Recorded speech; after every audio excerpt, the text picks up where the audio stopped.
সম্মানিত ভাই এবং বোনেরা, আসসালামু আলাইকুম। আশা করি আপনারা সবাই ভালো আছেন। প্রতিদিনের মতো আজকে ব্রয়লার এবং সোনালী মুরগির বাচ্চার পাইকারি রেটটা আপনাদেরকে জানিয়ে দেবো। তো অবশ্যই আপনারা কে কত টাকা পিস ব্রয়লার এবং সোনালী মুরগির বাচ্চাটা নিয়েছেন অবশ্যই আমাদেরকে কমেন্টের মাধ্যমে জানিয়ে দেবেন। তার কারণ বাচ্চাটা কিন্তু বিভিন্ন রেটে বিক্রি হচ্ছে, বিশেষ করে ব্রয়লার মুরগির বাচ্চা। আর ব্রয়লার মুরগির বাচ্চাটা নেওয়ার ক্ষেত্রে আমি আপনাদেরকে বলবো, যদি আপনারা খুচরা লেভেলে মুরগির বাচ্চাটা নিতে পারেন তাহলে কিন্তু অনেক কম দামে আপনারা বাচ্চাটা নিতে পারবেন। আর যদি আপনারা বাকিতে বাচ্চাটা নেন সেক্ষেত্রে কিন্তু একটু বেশি দাম দিয়ে আপনাদেরকে বাচ্চাটা নিতে হতে পারে। এই জন্য আমি আপনাদেরকে বলবো যে আপনারা বাজারটা ভালো করে যাচাই বাছাই করবেন আর নগদে বাচ্চাটা নেওয়ার চেষ্টা করবেন, তাহলে কম দামে পাবেন। আর যদি আপনার বাকিতে বাচ্চাটা নেন তাহলে কিন্তু একটু বেশি দাম দিয়ে আপনাদেরকে বাচ্চাটা কিনতে হতে পারে। আজকে নারিশ কোম্পানি ব্রয়লার বাচ্চা বিক্রি হচ্ছে 45 থেকে 48 টাকা।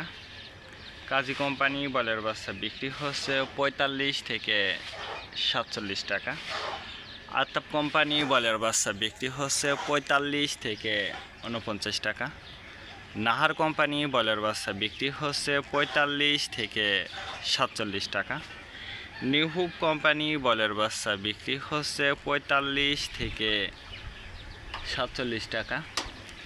A1 ব্রয়লার বাচ্চা বিক্রি হচ্ছে 45 থেকে 46 টাকা। প্রভিটা ব্রয়লার বাচ্চা বিক্রি হচ্ছে 45 থেকে 48 টাকা। প্রাগনা ব্রয়লার বাচ্চা বিক্রি হচ্ছে 45 থেকে 47 টাকার মধ্যে আপনারা ব্রয়লার মুরগির বাচ্চাটা নিতে পারবেন ইনশাল্লাহ। এবার সোনালী মুরগির বাচ্চার পাইকারি রেটটা আপনাদেরকে জানিয়ে দেব। সোনালী নর্মাল বিক্রি হচ্ছে 38 টাকা। সোনালী ক্লাসিক 40, সোনালী হাইব্রিড 42, সোনালী সুপার হাইব্রিড 44 টাকার মধ্যে আপনারা সোনালী মুরগির বাচ্চাটা নিতে পারবেন ইনশাল্লাহ। আজকে এ পর্যন্ত, ভালো থাকবেন, আল্লাহ হাফেজ।